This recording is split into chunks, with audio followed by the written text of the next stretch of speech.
ಪ್ರತಿಯೊಂದು ಮನೆಯಲ್ಲೂ ಒಂದು ಕತೆ ಇದೆ. ಪ್ರತಿಯೊಂದು ದಿನದಲ್ಲೂ ಒಂದು ಪಾಠ ಇದೆ. ಆ ಕತೆಗಳನ್ನು ನಿಮ್ಮೊಂದಿಗೆ ಹಂಚಿಕೊಳ್ಳಲು ಬಂದಿದ್ದೇನೆ. ನಾನು Sukruta. Welcome to stories with Sukruta Amaresh.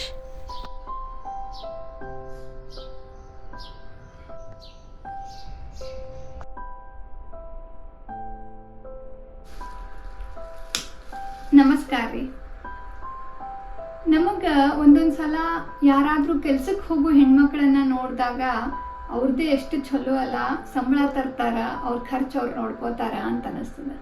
ಕೆಲ್ಸಕ್ಕೆ ಹೋಗೋ ಹೆಣ್ಮಕ್ಳಿಗೆ ಮನ್ಯಾಗಿದ್ದಂಥ ಹೆಣ್ಮಕ್ಳನ್ನ ನೋಡಿದಾಗ ಅವ್ರದ್ದೇ ಆರಾಮ್ ನೋಡು, ಮುಂಜಾನೆ ಜಲ್ದಿ ಎದ್ದು ಇಷ್ಟೆಲ್ಲ ಕೆಲಸ ಮಾಡಿ ಬಡ್ದಾಡಿ ಹೋಗಿ ಬಂದು ಮತ್ತೆ ಮಾಡೋದು ನಮ್ದೆಷ್ಟು ಹೈರಾಣ.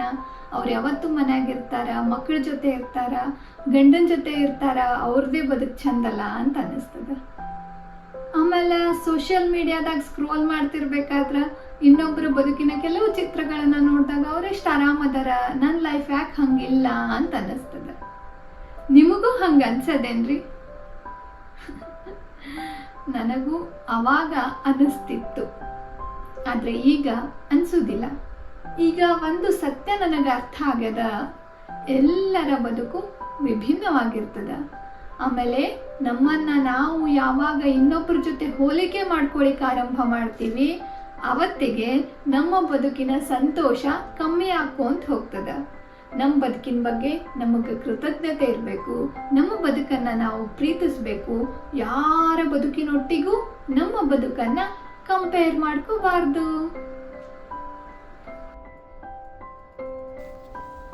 ಒಂದೊಂದು ಸಲ ನನಗೂ ಅನ್ನಿಸ್ತಿತ್ತು, ಬೇರೆ ಯಾರ್ದಾದ್ರೂ ಮನೆ ಯಾವಾಗಲೂ ಅಚ್ಚುಕಟ್ಟಾಗಿಟ್ಟಾಗ ಅಥವಾ ಯಾರ್ದೋ ಒಂದು ಜೀವನವನ್ನು ನೋಡಿದಾಗ ಅವ್ರ ಜೀವನ ಎಷ್ಟು ಸುಲಭವಾಗಿರ್ತದಲ್ಲ ಅಂಥೇಳಿ.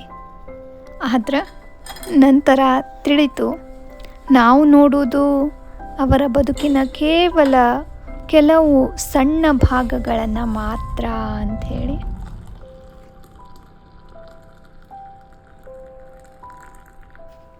ಪ್ರತಿಯೊಬ್ಬರಿಗೂ ತಮ್ಮದೇ ಆದ ಸವಾಲುಗಳು ಇರ್ತಾವ, ಪ್ರತಿಯೊಬ್ಬರಿಗೂ ತಮ್ಮದೇ ಆದ ಸಂತೋಷಗಳೂ ಇರ್ತಾವ. ಹೋಲಿಕೆ ಆರಂಭ ಆದಾಗ ಕೃತಜ್ಞತೆ ತಂತಾನೇ ಕಡಿಮೆ ಆಕ್ಕೋಂತ ಹೋಗ್ತದೆ. ಆದ್ರೆ ನಮ್ಮಲ್ಲಿ ಏನದನೋ ಅದನ್ನು ನಾವು ಯಾವಾಗ ಪ್ರೀತಿಸ್ಲಿಕ್ಕೆ ಆರಂಭ ಮಾಡ್ತೀವಲ್ಲ, ಆವಾಗಿನಿಂದ ಮನಸ್ಸಿಗೆ ಶಾಂತಿ ಸಿಗ್ಲಿಕ್ಕೆ ಆರಂಭ ಆಗ್ತದೆ. ಬೇಕಂದ್ರೆ ಪ್ರಯತ್ನಿಸಿ ನೋಡ್ರಿ.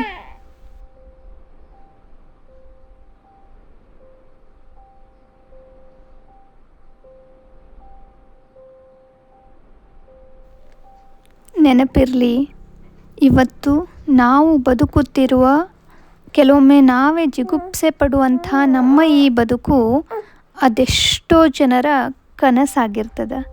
ಅಂಥ ಬದುಕಿನ ಮೇಲೆ ನಾವು ಬೇಸರ ಮಾಡ್ಕೊಂಡ್ರೆ ಹೆಂಗೆ ಹೇಳ್ರಿ?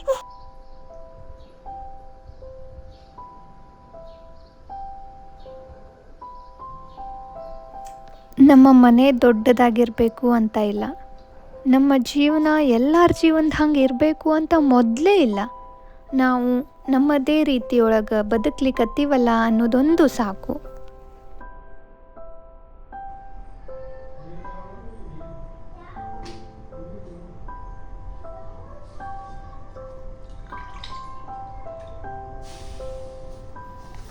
ಇನ್ನೊಬ್ಬರ ಬದುಕು ನಾವೆಲ್ಲಿ ತನಕ ದೂರ ನಿಂತು ನೋಡ್ತೀವಿ, ಅಲ್ಲಿ ತನಕ ಮಾತ್ರ ನಮಗದು ಚೆಂದ ಕಾಣ್ತದೆ. ಒಂದು ವೇಳೆ ನಾವು ಆ ಬದುಕನ್ನು ಜೀವಿಸ್ಲಿಕ್ಕೆ ಹೊಂಟಾಗ ಗೊತ್ತಾಗ್ತದೆ ಆ ಬದುಕಿನೊಳಗಿರುವ ಭಾವನೆಗಳೇನು ಅನ್ನೋದನ್ನು. ಅದಕ್ಕೆ ನಿಮ್ಮ ಬದುಕು ಭಾಳ ಚೆಂದದ, ಇನ್ನೊಬ್ಬರ ಜೊತೆ ಹೋಲಿಕೆ ಮಾತ್ರ ಯಾವತ್ತೂ ಮಾಡ್ಕೊಳಿಕ್ಕೆ ಹೋಗಬೇಡ್ರಿ.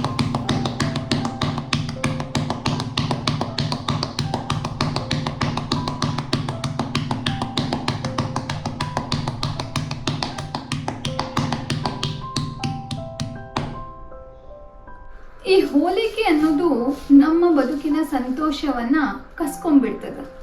ಅದಕ್ಕೆ ನಾವು ಯಾರ ಜೊತೆನೂ ನಮ್ಮ ಬದುಕನ್ನ ಹೋಲಿಕೆ ಮಾಡ್ಕೊಳ್ಳೋದು ಬೇಡ. ಇವತ್ತಿನಿಂದ ನಾನು ಒಂದು ಸಣ್ಣ ಅಭ್ಯಾಸವನ್ನ ರೂಢಿಸ್ಕೊಂಡೀನಿ. ಏನು ಅಂತಂದ್ರೆ, ದಿನಾ ರಾತ್ರಿ ಮಲಗು ಮುಂದಾಗ ಒಂದು ಕ್ಷಣ ನನ್ನಷ್ಟಕ್ಕೆ ನಾನೇ ಪ್ರಶ್ನೆ ಹಾಕೊಳ್ಳೋದು. ಇವತ್ತು ನಾನು ನನ್ನ ಗಂಡ ಮಕ್ಕಳ ಜೊತೆ ಗುಡ್ ಕ್ವಾಲಿಟಿ ಟೈಮ್ ಸ್ಪೆಂಡ್ ಮಾಡಿದೆ. ಎಸ್. ಒಂದು ಒಳ್ಳೆ ಊಟ ಉಂಡೆ. ಎಸ್. ನನಗಿಷ್ಟವಾದ ಒಂದು ಪುಸ್ತಕದ ಒಂದು 4-6 ಪುಟಗಳನ್ನು ಓದಿದೆ. ಎಸ್. ಸಾಕು. ಇದಕ್ಕಿಂತ ಇನ್ನೇನು ಬೇಕು ಬದುಕಿಗೆ? ಖುಷಿಯಾಗಿರ್ಲಿಕ್ಕೆ. ಆಗ ನಾನು ನನ್ನ ಬದುಕಿಗೆ ಕೃತಜ್ಞತೆಯನ್ನು ಸಲ್ಲಿಸ್ತೀನಿ, ನನ್ನ ಖುಷಿಯನ್ನು ಹೆಚ್ಚು ಮಾಡ್ಕೊಳ್ತೀನಿ. ನೀವು ನಿಮಗಿಷ್ಟವಾದ ಯಾವುದೋ ಒಂದು 3 ಸಣ್ಣ ಸಂಗತಿಗಳನ್ನು ಪ್ರತಿದಿನ ಮಾಡ್ದ ಇಲ್ಲ ಅಂತ ಹೇಳಿ ನಿಮ್ಮಷ್ಟಕ್ಕೆ ನೀವು ಪ್ರಶ್ನೆ ಮಾಡ್ಕೊರಿ. ಅದಕ್ಕೆ ಉತ್ತರ ಹೌದು ಅಂತ ಬಂತು ಅಂತಂದ್ರೆ ನಿಮ್ಮಷ್ಟು ಸುಖಿಗಳು ನೀವೇ ಆಗಿರ್ತೀರಿ. ನಿಮಗೆ ಗೊತ್ತಿರಲಿ, ಇವತ್ತು ನಾವು ಬದುಕುವ ಈ ಬದುಕು ಅದೆಷ್ಟು ಜನರ ಕನಸಾಗಿರ್ತದೆ. ಹೌದಲ್ಲ?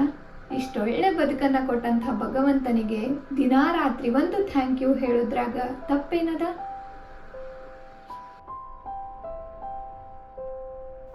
ದೇವರು ಪ್ರತಿಯೊಬ್ಬರಿಗೂ ವಿಭಿನ್ನವಾದಂತಹ ಕಥೆಯನ್ನು ಬರೆದಿರ್ತಾನೆ.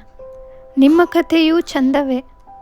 ಅದನ್ನು ಪ್ರೀತಿಸಿ, ಅದನ್ನೇ ಬದುಕಿ, ಅದನ್ನು ಸಂಭ್ರಮಿಸಿ.